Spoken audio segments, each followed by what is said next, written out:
हमारे बीच में ही माननीय श्री प्रशांत जी बाफना जी उद्योगपति बेंगलोर से यहाँ पर विराजमान हैं। माननीय श्री राजेंद्र जी जलान जी जिला प्रमुख शिवसेना यहाँ विराजमान हैं। एक बार जोरदार ताली बजाकर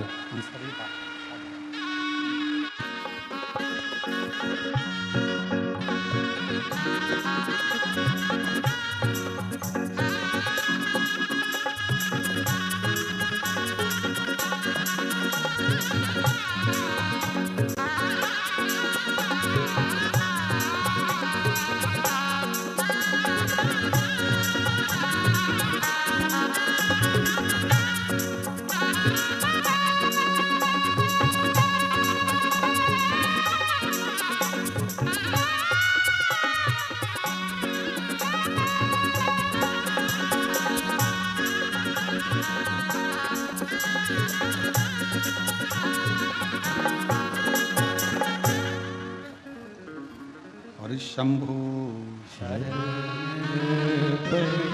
मांगो घड़ी रे घड़ी दुख काटो दया करी दर्शन आपो शंभु शरण पड़ी मांगो घड़ी रे घड़ी दुख काटो दया करी दर्शन आपो। शिव कथा कर रहे भगवान शंकर का चरित्र। संत तुकाराम जी 3 दिन से लगातार विठ्ठल विठ्ठल माजा विठ्ठल माजा विठ्ठल विठ्ठल।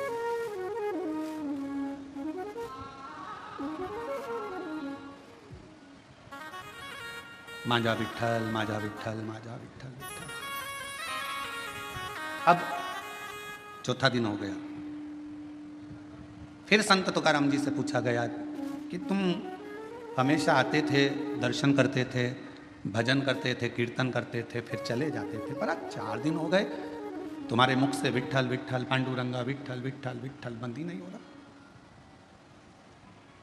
चौथा दिन पूरा निकल गया, 5वां दिन आ गया, माजा विठ्ठल माजा विठ्ठल माजा विठ्ठल।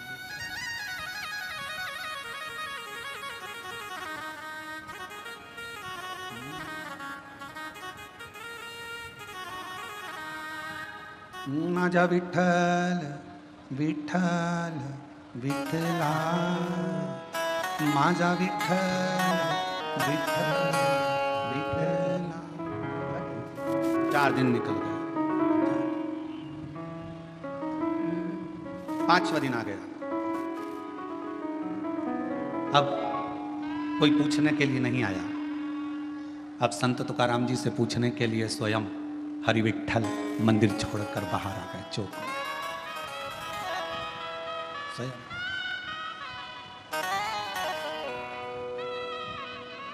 गर्भगृह को छोड़कर मेरे विठ्ठल पांडुरंगा चौक में, जिस चौक में सभी हरि विठ्ठल के भक्त पांडुरंगा के भक्त फुगड़ी खेलते हैं, उस फुगड़ी खेलने वाले चौक में हरि विठ्ठल आए। तुकाराम जी को देखा, तुकाराम जी को देखकर पूछा। अभी तक लोग पूछ रहे थे कि तुकाराम तुम विठ्ठल विठ्ठल विठ्ठल विठ्ठल पांडुरंगा जप रहे हो, अब स्वयं विठ्ठल आकर खड़े होकर पूछते हैं कि क्या चाहता है, बोल। तुकाराम जी ने कहा मुझे इतना सा पूछना है कि भगवान देवाधिदेव महादेव जब आपसे मिलने के लिए आए तो आपने शंकर भगवान को अपने सिर पर बिठाया, क्यों बिठाया, बस इतना सा पूछना है। हरि विठ्ठल ने कहा शिव को मैंने अपने सिर पर इसलिए बिठाया क्योंकि उन्होंने कामदेव को भस्म कर दिया था और अहंकार का त्याग कर दिया था, तो मेरे सिर पर ना काम है ना अहम है, ना काम है ना अहम है।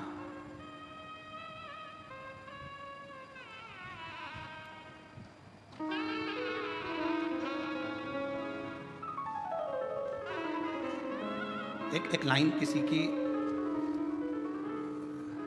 काव्य की सुनी थी, जो खानदानी रईस हैं वो मिजाज रखते हैं नर्म अपना। मेरे शंकर भगवान के पास में कुबेर का खजाना है, इसलिए उसको कुबेरेश्वर महादेव कहते हैं, कुबेर भंडारी कहते हैं। भगवान नारायण को भी अगर लक्ष्मी दी है तो मेरे शंकर भगवान ने दी। माता लक्ष्मी जी की मां ख्याति देवी लक्ष्मी जी का विवाह तो शिव जी से करने वाली थी, पर लक्ष्मी जी का विवाह जब शंकर जी से होने वाला था तो शंकर जी ने मना कर दिया था, मैं विवाह नहीं करूंगा। क्यों? क्योंकि ये लक्ष्मी जी नारायण को चाहती हैं, इसलिए ख्याति देवी आप अपनी बेटी को भगवान विष्णु को ब्याह दो। शिव की कृपा से लक्ष्मी जी नारायण को मिली है। और माता लक्ष्मी को भी अगर वैभव दिया है तो मेरे शंकर भगवान ने दिया। कुबेर का भंडार अगर किसी को दिया है तो मेरे शंकर भगवान ने दिया, शिव ने।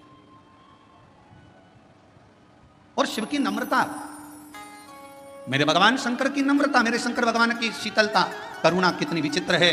कोई आया भंगेड़ी कहकर चले गया, कोई आया गंजेड़ी कहकर चले गया, कोई आया अपशब्द कहकर चले गया, कोई ने कह दिया यह पशुओं का देवता है, इसका नाम पशुपतिनाथ। अगर पशुओं के देवता हैं, पशुपतिनाथ हैं, तो भगवान राम जी को भी रावण से जब युद्ध लड़ना था तो भगवान राम जी ने भी तप कर शंकर भगवान से वो पाशुपत्य अस्त्र को प्राप्त किया था। और भगवान कृष्ण को भी जब युद्ध मैदान में जाना था तो उन्होंने पाशुपत्य अस्त्र को प्राप्त किया। जरा विचार करिएगा, दुनिया के लोगों ने कहा ये पशुओं के देवता हैं, दुनिया के लोगों ने कहा ये भांग पीते हैं, दुनिया के लोगों ने कहा ये गांजा पीते हैं, दुनिया के लोगों ने कहा शिव ऐसे हैं, दुनिया के लोगों ने कहा शंकर ऐसे हैं, दुनिया के लोगों ने उनको अलग कर दिया। शिव बिल्कुल अलग हो गए, अलग सब देवता को मानने लगे, पर शंकर के मंदिर बंद से हो गए थे, शिव के मंदिर में जाले लगे रहते थे। पर आज की स्थिति में जब दुनिया की दृष्टि में यह आ गया कि शंकर से बड़ा कोई करुणा सागर नहीं है, तो मंदिर भी खुल गए, द्वार भी खुल गए और शिव का आनंद भी हो गया। बोल बम का नारा है। इतना धीमा बोलोगे तो कल्याण तुम्हारा है। जरा जम के बोलो, बोल बम का नारा है। सारी समस्या का हल श्री शिवाय।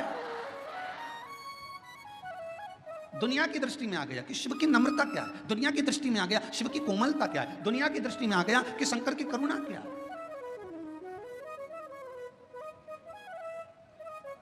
और ये सबको मालूम है, जो शंकर को जल चढ़ाता है उसका कल जरूर बदलता है। जिसको अपना कल बदलना है उसको जल चढ़ाना प्रारंभ कर देना चाहिए, जरूर।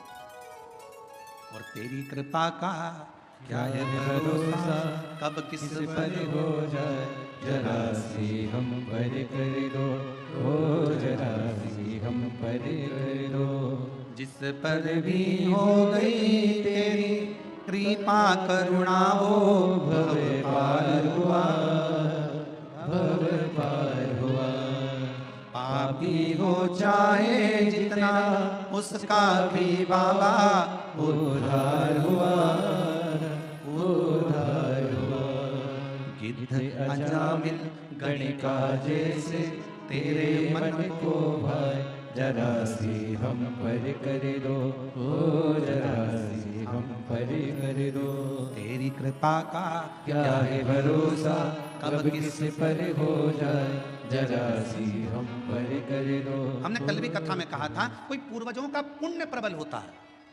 आपके पिता, आपके दादा, आपके परदादा, आपकी माता, आपकी दादी, आपकी परदादी, आपकी धर्मपत्नी की माता, आपकी धर्मपत्नी की माता की माता, उनकी दादी, दोनों पक्ष, एक धर्मपत्नी के मायके का पक्ष और एक पति के पूरे पक्ष, ये दोनों के 71 पीढ़ी का जब पुण्य प्रबल होता है तब किसी परिवार में एक बार शिव महापुराण की कथा हो पाती है। धन एकाग्रित करना सरल है, पैसा इकट्ठा करना सरल है, व्यापार बढ़ाना सरल है, व्यवहार बढ़ाना सरल है, पर अपने कुल में एक बार शिव महापुराण की कथा का आयोजन करना बहुत कठिन है। क्योंकि जब कोई पुण्य की प्रबलता हो, एक धर्मपत्नी का भी पूरा कुल 71 पीढ़ी, कहीं मायके की कोई शुद्ध भाव से भगवत भजन की रमी हो, कहीं इधर भी पति का पूरा कुल, कहीं परमात्मा की दादा परदादा पिता पर कोई पुण्यता होगी, तब जाकर कोई पुण्य की गुल्लक प्राप्त हुई होगी और वो फूटी हुई होगी। आज संचिति परिवार अगर इस कथा का यजमान पद ग्रहण करा है तो देवता भी कृपा कर रहे होंगे कि ये करुणा का एक आनंद सुख है, ये मौका मिला। और शिव महापुराण की कथा करवाना कोई सरल विषय नहीं, इतनी अड़चने आती है क्योंकि शंकर की कथा है, ये कोई साधारण कथा नहीं है। शंकर भगवान विष्णु जी का विवाह हुआ, तारीख निकली, तिथि निकली, पल निकला और भगवान विष्णु का लक्ष्मी जी के साथ में मां लक्ष्मी जी के साथ विवाह हो गया। ब्रह्मा जी का विवाह ब्रह्माणी के साथ हो गया, इंद्र का विवाह इंद्राणी के साथ हो गया। पर शंकर भगवान के विवाह की तारीख निकली, तिथि निकली, समय निकला, इतनी बजे फेरे होंगे, इतनी बजे विवाह होगा। शंकर भगवान की शादी उतनी बजे हुई नहीं, जो तिथि थी, जो तारीख थी, उस पर शादी नहीं हुई। 15 दिन निकल गए, सारी बारात खड़ी थी। शंकर भगवान से पूछा क्या विचार है, शादी वादी करना है कि नहीं करना है। शंकर भगवान बोले मेरा पाउडर का डिब्बा घूम गया, जब तक पाउडर का डिब्बा नहीं मिलता तब तक मैं तैयार नहीं होऊंगा, तैयार नहीं होऊंगा तब तक मैं शादी करने नहीं जाऊंगा। अब पाउडर का डिब्बा कौन सा, इंतजार करा। 20 दिन के बाद आवाज आई, राम नाम सत्य है, राम नाम सत्य है। शंकर भगवान कहने लगे तैयारी कर लो बारात ले जाने की, मेरा पाउडर का डिब्बा आ गया, पाउडर का डिब्बा। और जो मुर्दा आया जला, भस्म तैयार हुई, शिवजी ने धारण करी, नंदी पर सवार होने लगे। नंदी पर बैठे 33 कोटि देवता नगाड़े बजा रहे, दुमदुमियां बजा रहे, भगवान शंकर नंदी पर बैठे। नंदी पर भी बैठे तो उल्टे, नंदी का मुंह इधर था, शंकर जी का मुंह उधर था। इंद्र ने जाकर ब्रह्मा जी से कहा ऐसी कोई बारात अच्छी लगेगी, शिव जी का मुख उधर है और नंदी का मुख इधर है, जरा पूछो तो सही ऐसे क्यों बैठे हैं। ब्रह्मा जी ने जाकर कहा आपकी शादी हो रही है, कम से कम सीधे तो बैठ जाओ। शंकर भगवान बोले हमारा कोई बाप नहीं, हमारा कोई भाई नहीं, बारात कैसे देखेंगे, आगे से नंदी देखेगा, पीछे से हम देखेंगे, इसलिए उल्टे बैठे।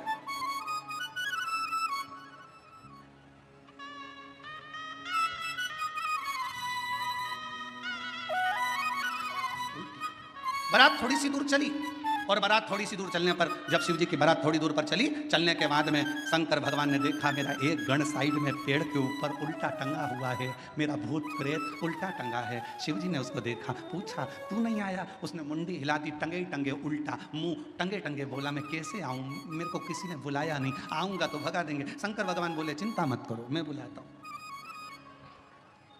शिव जी ने डमरू खड़काया, देवताओं ने आकर कहा तुम्हारी शादी हो रही है, बैंड बाजे हम बजा तो रहे हैं, तुम्हें बजाने की जरूरत क्या है। शंकर भगवान बोले शादी मेरी तो बाजे भी मैं ही बजाऊंगा। आत्मनिर्भर भारत, मेरी शादी है तो बैंड में ही बजाऊंगा, बाजे में ही बजाऊंगा। डमरू खड़काया, जैसे डमरू खड़काया डाकनी पिशाचरी चुड़ैल भूत भयंकर आए, सब इकट्ठे होकर आ गए, सब नाचने लगे। देवताओं ने सोचा इनके बीच में अपन क्या नाचो, आगे चले गए। देवता सबसे आगे, बीच में भूत चुड़ैल, उसके बाद में शंकर जी। भगवान भोलेनाथ प्रसन्न हो गए, मेरे सारे रिश्तेदार आ गए। इंद्रदेव ने ब्रह्मा जी से कहा प्रभु देवता आगे नाच रहे हैं, कोई भांगड़ा कर रहा है, कोई कत्थक कर रहा है, कोई गरबा कर रहा है, कोई कुछ कर रहा है, पर भूत चुड़ैल जो नाच रहे हैं इनके नाचने का पता नहीं पड़ पा रहा कि ये कौन सा डांस है, ये समझ में नहीं है। इतने में ब्रह्मा जी ने इंद्र से कहा जो देवता नाच रहे वो भांगड़ा कत्थक गरबा ये सब समझ में तो आ रहा है ना, हाँ, पर ये भूत चुड़ैल समझ में नहीं आ रहा है क्या नाच रहे हैं। ब्रह्मा जी ने कहा जो भूत चुड़ैल शंकर जी की शादी में नाचे इसी को लोग कलयुग में डिस्को कहें, इसी को लोग कलयुग में डिस्को, ऐसा लगेगा जैसे ततैया खा गया, मेरा नाम चिंचिंचू, अब लग जाए ततैया खा गया ऊपर से। और डांस का पता ही नहीं चलता, लोग ऐसे डांस करते हैं जैसे खुजाल हो गई शरीर में, खुजाल, समझे क्या।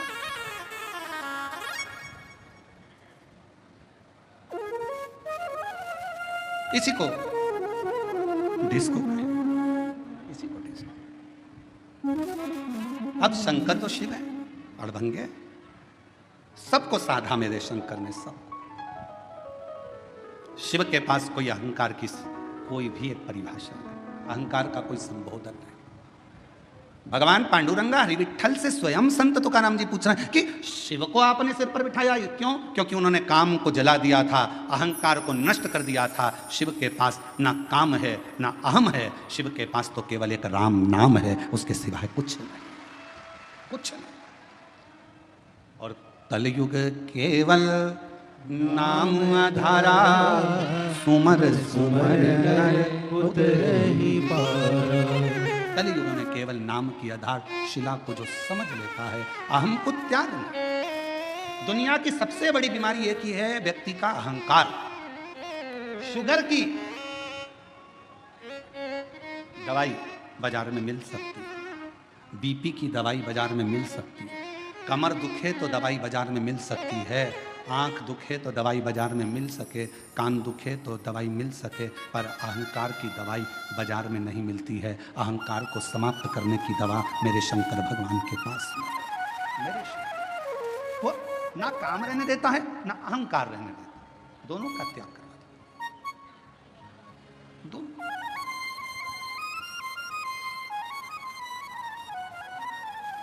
तुम जाकर देखो, राम जी के मंदिर में जाओगे तो तुम्हारे लिए आसन बिछाया जाएगा, कृष्ण भगवान के मंदिर में जाओगे तो तुम्हारा आसन भी बिछेगा, सरसरिष्ठता रहे, पर शंकर जी के मंदिर में इतनी भी जगह नहीं रहती कि आसन बिछाया जाए। जमीन पूरी गीली, चारों तरफ गीला गीला। कोई इधर से आया लोटा ढोल गया पानी का, कोई उधर से आया तो पानी शंकर जी को चढ़ाना था, तेल पे चढ़ाकर चले गया। शिव है, तुम कितने भी करोड़पति हो, धनपति हो, वैभवपति हो, सत्तापति हो, चाहे तुम्हारे पास में कितना भी वैभव है, पर शंकर के मंदिर में, शिव महापुराण में और शंकर जी के दरवाजे पर अहंकार समाप्त हो जाता है। वहां तुम्हारे पास क्या है क्या नहीं वो पूरा समाप्त हो जाता है। वो तुम्हारे घर पर होगा, शंकर के दरवाजे पर तो केवल एक शून्यता रहती है, और वो शून्यता में शिव बसता है, और वो बसता है तो जीवन का कल्याण करता है। शून्यता। बेजापुर कब आया? छत्रपति संभाजी नगर से चले गाड़ी को लेकर, आगे आया 70 किलोमीटर दूर बेजापुर, और आगे बढ़े 60 किलोमीटर, और आगे बढ़े 57, 56, 55, 54, 53, 52, 51, फिर और आगे बढ़ते बढ़ते 50, फिर 49, ऐसे चलते चलते चलते चलते चलते चलते धीरे धीरे और आगे बढ़े बेजापुर 10 किलोमीटर, बेजापुर से और आगे बढ़े, वहाँ से और आगे बढ़ते बढ़ते बेजापुर फिर 9, आप लोग बोलते जाओ 8, फिर 7, बेजापुर 6, 5, 4, 3, 2, 1, उसके बाद बेजापुर आते से ही मिलेगा 0। बोलो सही है कि गलत है? अरे जम के तो बोलो। बेजापुर कहाँ आया? जहां 0 आया, 0 आया, समझ लो वहां बेजापुर आ गया। छत्रपति संभाजी नगर यहां से जा रहे हो, चलते चलते 70 किलोमीटर से बढ़ते बढ़ते 10 किलोमीटर पे पहुंचे, 10 से 9, 8, 7, 6, 5, 4, 3, 2, 1, और बाद में 0 आ गया। छत्रपति संभाजी नगर आ गया। पुणे गए, चलते चलते 0 आ गया। बेंगलोर गए, चलते चलते 0 आ गया। मुंबई गए, चलते चलते 0 आ गया, तो मुंबई आ गया, पुणे आ गया। 0 पर स्थान नियुक्त है। उसी तरह जब तुम्हारे भीतर एक शून्यता, ये कुछ भी मेरा नहीं, हे शिव शंकर सब तेरा है, जब एक शून्यता आकर खड़ी हो जाएगी, समझ लेना तुम शिव के दरवाजे पर आ गए और शिव तुम्हारे हृदय में आकर विराजमान हो गया। शून्य। और मेरे भोले तेरा सहारा है, मेरे भोले तेरा सहारा है, मेरी नैया का तो किनारा है, मेरी नैया का तो किनारा है, मेरे बाबा तुझे पुकारा है, मेरे बाबा तुझे पुकारा है, मेरी नैया का तो किनारा है, मेरी नैया का तो किनारा। उस शिव को समझने के लिए शून्यता की जरूरत पड़ती है। हमारे नासिक क्षेत्र में, हमारे महाराष्ट्र में प्याज बहुत होता है। बोलो सही है कि गलत है? काय की खेती ज्यादा हो रही है? प्याज की। और हमने देखा जब हम लोग कथा करने के लिए जा रहे थे, शाहदा गए, नासिक गए और भी जगह, छत्रपति संभाजी नगर आए, जब आ रहे थे जा रहे थे, तो हमने देखा वहाँ पर प्याज के बड़े बड़े, बहुत बड़े बड़े गोडाउन टाइप के बने, और उन प्याजों के लिए इतने सारे पंखे चल रहे थे। पंखे, तो हमने गाड़ी रोकी, हमने पूछा क्यों भैया ये पंखे क्यों लगाए? तो कहा ये प्याज के लिए पंखे लगाए। बोलो सही है कि गलत? प्याज के लिए पंखे क्यों लगाए? तो कहा अगर सड़ जाएगा, गर्मी रहती है तो अंदर से सड़ जाता है, तो पंखे लगाना जरूरी है। फिर हमने देखा कि एक खटिया पर एक पिताजी बैठे थे और वो एक पुष्टे से हवा कर रहे थे। तो हमने पूछा भैया ये कौन है? तो क्या हमारे बाप है, हमारे पिता। तो हमने कहा प्याज के लिए तुमने 50 पंखे लगाए, बाप के लिए एक भी पंखा। तो फिर उस गोडाउन वाले ने पूछा तुम कौन हो? हमने कहा सीहोर वाले। अच्छा मिश्रा जी? हमने कहा। उन्होंने कहा हमारा नाम लेके तुम कहीं बोलना मत ही। हमने कहा कसम से नहीं बोलेंगे, तुम्हारा नाम तो लेंगे ही नहीं, पक्का। वो तो आज कथा में बेजापुर में बात निकली तो बोल दिया, पर नाम नहीं बोलूंगा, और तुम बोलोगे तो बोल भी दूंगा, नाम नहीं। लगाए प्याज के लिए 50 पंखे, बाप के लिए पुष्पा। अरे ये चमक, ये दमक, फुलवन में महक, सब कुछ सरकार तुम्हारे पिता से तो है। बाप के लिए भी एक पंखा लगा सकते थे तो जीवन का एक आनंद प्राप्त हो जाता। ये सब बहुत बहुत विचारणीय है।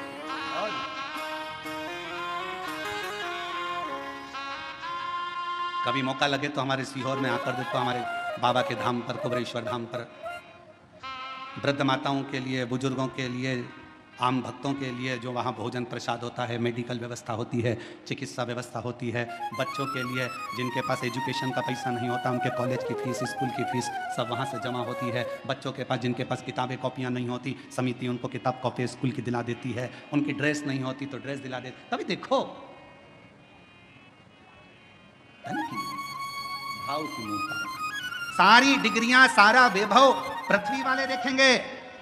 तुम्हारी डिग्रियां चाहे डॉक्टर की हो, कलेक्टर की हो, एसपी की हो, आईजी की, डीआईजी की, चाहे कमिश्नर की, तहसीलदार की, पटवारी की, सारी दुनिया की जितनी डिग्रियां होती हैं, इंजीनियर, सीए, सारी डिग्रियां केवल पृथ्वी पर चलेगी। वहां तो एक ही डिग्री चलेगी, तूने अपने माता पिता की सेवा कितनी करी, तूने भूखे को भोजन और प्यासे को पानी कितना पिलाया, वहां एक ही डिग्री देखी। वहां नहीं देखा जाएगा कि तेरे पास डिग्री कौन सी थी। नहीं साहब मैं इंजीनियर, नहीं साहब मैं मजिस्ट्रेट, नहीं साहब मैं इस फलाना कोर्ट का मजिस्ट्रेट हूँ, मैं इतनी बड़ी पदवी पर रहा हूँ। भगवान भी कह देगा नीचे बैठे थे, फालतू बात करना मत, नीचे चले डिग्री, ऊपर चले तेरे कर्म, कर्म के सिवाय ऊपर कुछ नहीं चलता। इसलिए फिर निवेदन, मत बुरे कर्म कर बंदे वरना पछताएगा, भगवान की आंखों से तो बच नहीं पाएगा, तू बच नहीं पाएगा। ऊपर जाते से ही कह दिया जाएगा तेरा क्या होगा रे कालिया, होगा क्या तेरा, तेरे कर्म के लेख से तुझे प्राप्त होगा कि तुझे क्या देना। क्या कितनी सुंदर कथा है। एक बहुत विद्वान महाराज जी मर गए, बहुत विद्वान, खूब प्रवचन देते थे, मर गए, ऊपर गए, वैकुंठ का दरवाजा बंद था, सब लाइन लगा के खड़े थे। सवेरे वैकुंठ का दरवाजा खुलेगा जब सबको वैकुंठ में प्रवेश मिलेगा। वैकुंठ जाने की लाइन में महाराज जी भी खड़े थे। महाराज जी से आगे एक व्यक्ति और खड़ा था, टोपी लगाया था, जीन्स पहना था, थोड़ी थोड़ी जगह से फटी हुई थी, जोरदार जूते पहना था, चाबी का छल्ला घुमा रहा था। महाराज जी ने मन में सोचा कैसे कैसे लोग वैकुंठ जाते हैं, बताओ इनको वैकुंठ आना था, इनको तो नरक जाना था। सवेरे वैकुंठ का दरवाजा खुला, नाम लिया गया, आ जाओ साहब, आ जाओ साहब। चाबी का छल्ला वाला व्यक्ति आया, तुम कौन? मेरा नाम ये है। अच्छा, क्या करते थे? गाड़ी चलाता था, बस। अच्छा, एक काम करो, वैकुंठ में वो सामने एक जो महल बना है उसमें चले जाओ, चांदी का सिंहासन है, सोने का पलंग है, डनलप के गद्दे हैं, अप्सराएं आएंगी, आपको भोजन कराएंगी, पंखा झेलेंगी, सोने की थाली में आपको भोजन करना है। वाह वाह वाह, धन्य, इतना सुंदर वैकुंठ। हाँ। पंडित जी ने सोचा, प्रवचन देने वाले महाराज ने सोचा, जब एक ड्राइवर को इतना अच्छा रूम मिल सकता है तो मुझे तो, मैं प्रवचन देता। आओ, तुम कौन? मैं प्रवचन देता था। एक काम करो, वो सामने जो टूटा हुआ जो झोपड़ा है उसके अंदर चले जाओ, आटा रखा है, खुद की रोटी बनाना, खाना, सब्जी बोना, खाना। इतने में तो पंडित जी चिल्लाने लगे, मैं प्रवचन देने वाला, मैं कथा कहने वाला, इतना बड़ा महाराज, इतना बड़ा महाराज, और उस गाड़ी के ड्राइवर को तुमने एसी का रूम दिया और मुझे टूटा हुआ झोपड़ा। इतने में धर्मराज ने कहा, यहाँ पर न्याय चलता है। महाराज जी बोले, न्याय नहीं, यहाँ न्याय चलता है, पैसा चलता है, रिश्वत चलती है, तुमने उससे कुछ ले लिया होगा, यहाँ फालतू बात मत करो, यहाँ न्याय चलता है। तो न्याय कैसा? मैं इतना प्रवचन देने वाला, मुझे टूटे झोपड़े में भेज दिया, वो गाड़ी चलाने वाला, उसको एसी का रूम दे दिया, डनलप का गद्दा, चांदी का पलंग, सोने का सिंहासन, सोने की थाली में रोटी, ये कैसे हो सकता है? इतने में धर्मराज ने कहा, भाई यहाँ कर्म देखा जाता है। महाराज वो गाड़ी चलाता था, बस को चलाते चलाते बस इतनी तेज चलाता था कि अंदर जितने बैठे रहते थे सब हनुमान चालीसा पढ़ते थे। जय हनुमान के अनुगुण सागर, जय कपीसरी लोक उजागर, रामदूत अतुलित बल, राम अंजनी पुत्र पवन सुत रामा, महावीर विक्रम बजरंगी। कांपते, राम नाम लेते, भगवान को पुकारते। इसलिए वो मरा तो उसको एसी का रूम मिला। महाराज तुम प्रवचन देते थे तो लोग दीवार से टिक टिक के, इसलिए उसको वैकुंठ में एसी का रूम और तुमको टूटा झोपड़ा मिला। इतना कर्म का लेख देख। इसलिए मेरी जीजियों मेरा ध्यान देना, तुम सो मत जाना,